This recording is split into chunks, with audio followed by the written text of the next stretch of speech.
Are you struggling to get the perfect snow breaks on your Bob Ross style oil paintings? It could be that you're just loading the palette knife wrong. So in this video, I'm going to walk you through how to do it step by step. My name is Jen DeVore and I am a certified Bob Ross instructor. When I'm teaching my classes live around the Denver, Colorado area, I like to tell my students that what happens on the palette is actually more important sometimes than what's actually happening on your canvas. If you're not loading your brushes correctly, if you're not loading your palette knife correctly, if you don't have the right paint consistency, lots of things like that will affect your outcome when you go to the canvas. So let's learn how to properly load our palette knife. First off, I have a clean palette here. There's not a bunch of lumpy paint on it.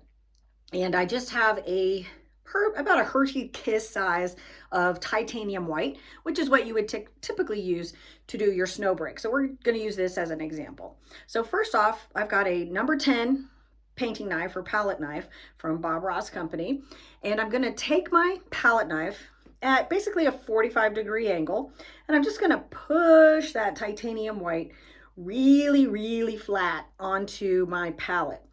I'm pushing so hard that I'm getting a bend on my palette knife, and it's almost like I'm trying to push the paint through the back of the palette. So really a lot of pressure when I'm spreading out my paint.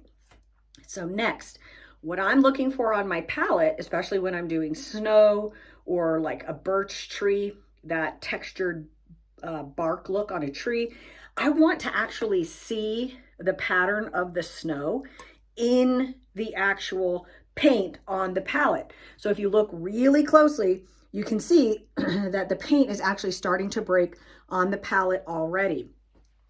Okay, so next, I'm gonna make sure, this is important, make sure that your palette knife is free of excess paint. I wanna really just wipe it off and make sure that there's not a lot of paint on there.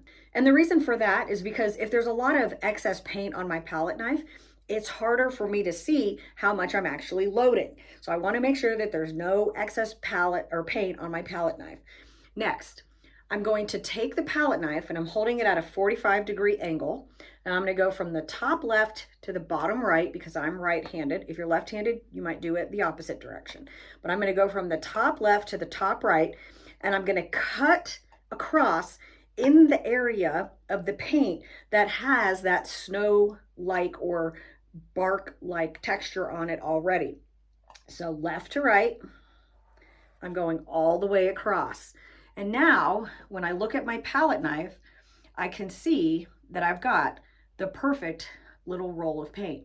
What you're actually looking for, let me see if I can get that for you.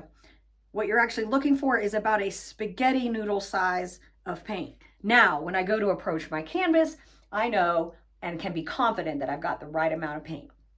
I hope that tip helps you. Happy painting.